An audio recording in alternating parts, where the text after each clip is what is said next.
Hello everyone, this is the Chubby Funster. Today I'm going to continue to look at applying principles of dungeon design that I discussed in a prior video. But this time I'm going to look at a bad example. This is what not to do. Unfortunately, it's from a good game, the Lore Master's Guide from the 2011 version of The One Ring. And of course there will be spoilers, so consider yourself warned. The introductory adventure presented in this book consists of 3 parts. An introductory section where the heroes learn about the quest and get some guidance, a journey across Middle-earth, no One Ring adventure would be complete without that, and a final confrontation with the enemy and the completion of the quest. I see no reason to cover the first 2 parts in detail. It's sufficient to say that they are on a quest to find and return 2 missing dwarves, and they may or may not have found a special treasure called the Stone of Dain in part 2. So part 3 starts with the party approaching the Wood of Hanging Trees. Now, there's only one way to find this dungeon, and that's through a series of prolonged search actions. I suppose this is logical to a degree, but if the players can't get enough successes, what are they supposed to do? This is a linear design. There's no other way around this. The answer is just suck it up. This can be very frustrating for new players and GMs, and this is one of my most common criticisms in this video. That there's just an assumption that things will work out a certain way, and when you're rolling dice, that's not a good assumption. You shouldn't make it.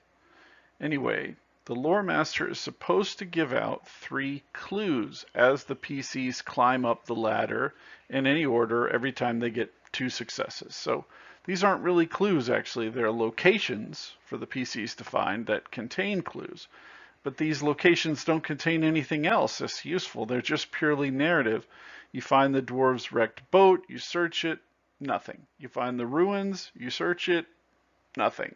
They could have put unique items in these locations, or even just useful equipment that could give the players an idea about what to expect next, like rope or a long pole or burlap sacks to carry treasures, something.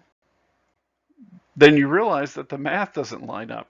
If you're giving out a clue every 2 successes, then when you get to 6 successes, you're going to have to give out a clue and have them find the dungeon. But the dungeon and the clue locations are different places.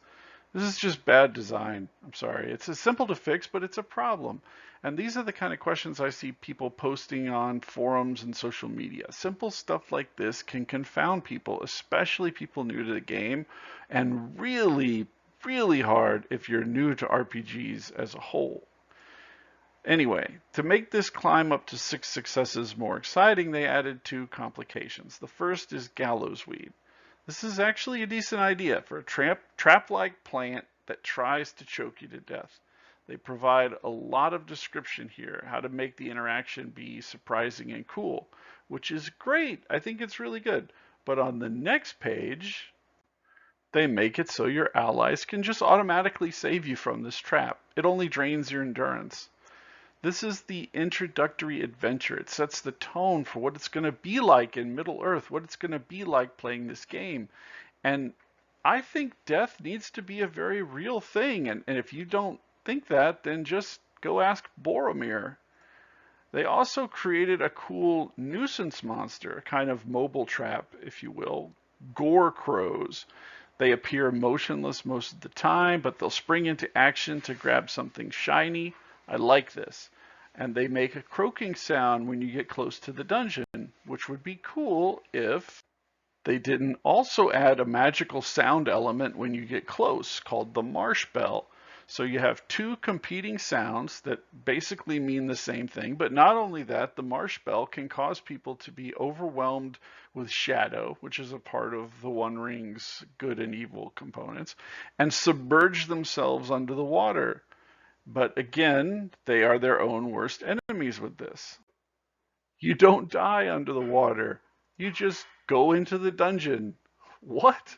And the path forward for other players is to voluntarily go down underwater just right the same way you did. It's dumb. And if the PCs are hesitant to go down there voluntarily, a place where you're being dragged against your will, that doesn't seem like it's a good idea.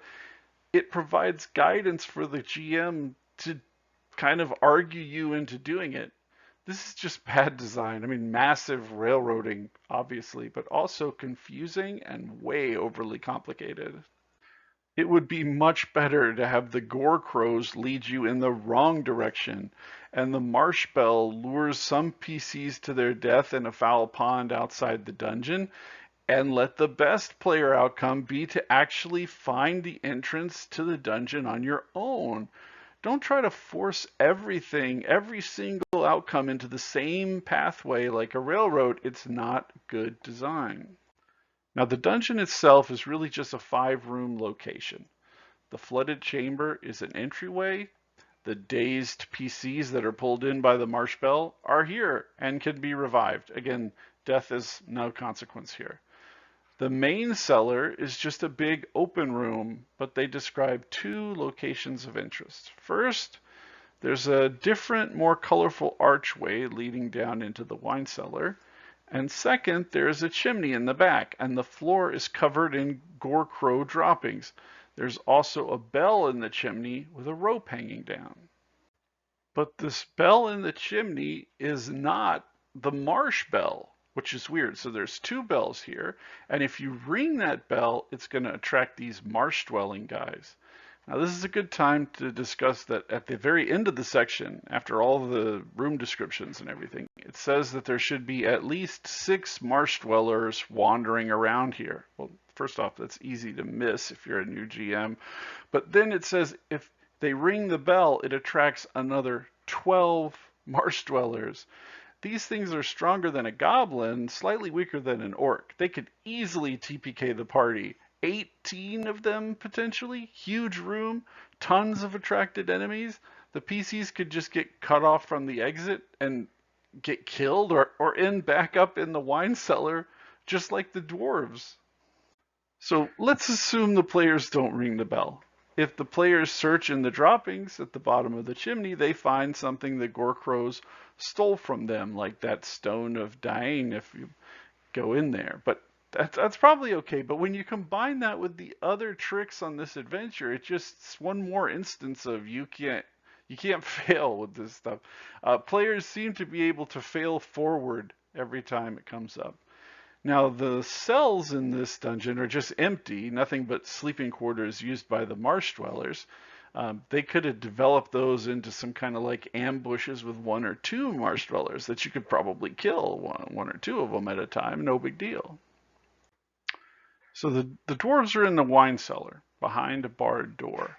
They let you in. Now, the text says that they were trapped here by the marsh bell. Trapped how? The bell doesn't trap you here. It only makes it so you're either left dazed in room 1 and non-responsive, or you can leave. There's nothing noted in the text about being pulled back in by the marsh bell if you leave. This is just nonsense. Doesn't work. They also say that these guys don't have any food or water. Now, this kind of doesn't make sense because they've been missing for quite some time. Getting here is an 8-day journey at least, but I'd let it slide if there wasn't all kinds of things that delay you and exhaust you on your way getting to this location. So even if you take the slowest possible route to get here, the dwarves will still be alive. Now let's pretend that they were surviving on rats and some bits of wine that might have remained and move on. This is the final room here, the treasure chamber, where multiple bad design ideas work together to create a horrific monster. First, the heroes have to make a corruption check or get pulled in to look at the treasure. Now, that'd be fine if it didn't set off a series of unavoidable events. If they don't retreat, they have to fight. And then they're outnumbered 3-1, and any enemies that they kill get instantly replaced with new enemies. And if they are successful, despite all of these limitations, the monsters pause to signal that you should retreat. And if you don't retreat, they attack in endless waves until you're dead. And the text even describes ways for the lore master to argue with the players about why they should leave, and it mocks players that choose to fight it out, calling them stupidly heroic. And on top of all of this, if you do manage to leave this dungeon alive, the lore master is directed to narrate your entire return. You don't even get to roleplay that out. So it's just there. Not there and back again, just there. So this is bad. First, getting here is a long slog. And I don't mean the fun kind where you're doing overland travel and there's cool adventures and stuff to see. I mean finding a muddy hole in a swamp full of muddy holes and bad stuff. Tons of checks, tons of exhaustion. It just sucks. And there's rarely a serious consequence for failure. If you lose that stone of Dain, you can get it back. If you spend 20 days searching the swamp, the dwarves will still be almost out of food and water. If you get choked by gallows weed, your friend can just cut you down. If you succumb to the marsh bell, you just swim in the dungeon and wait for your friends to get there to help you. If you choose to fight it out, a relentless enemy will pause and let you reflect on your decision. And when you do make a decision and you do try to stick it out, there's choice negation. You get outnumbered 3-1, you get struck down a monster and it gets replaced immediately. This goes beyond you can't fail and into the realm of you can't actually get what you want either. It doesn't seem like the designer wanted the players to actually succeed in a fight as much as be just terrified of these marsh-dwelling monster things. This is an introductory adventure, and they're getting hit with waves of dozens of enemies at a time. It's out of control. And the whole adventure, but particularly this dungeon, is written only to play out in one particular way. It holds out a lure, and if you don't go that way, like the colorful archway of the wine cellar, then the players don't do that, and the GM is provided with advice on how to persuade them to stay on the rails and threaten them with extinction, and if they don't do what they're advised, then they all die. This is after letting them out of every other failure all the way leading up to this point with just some simple solution. It's crazy, the dichotomy here. And then to kick the players in the ass on the way out, you rob them of the chance to cross the game world again and feel like they're part of Middle Earth. It's just crazy disappointing. This is a bad adventure for anyone, but it is particularly bad for new GMs, which is the target audience. And I really actually like the One Ring. I do. The artwork is fantastic. Legendary. I think it has a lot of really cool ideas in the game. There's really great characterization. I've played it several times. But this introductory adventure is just a bad way to do it.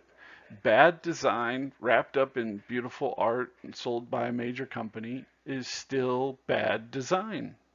I hope you learned something in this video. Please don't design adventures like this. Chubby Funster out.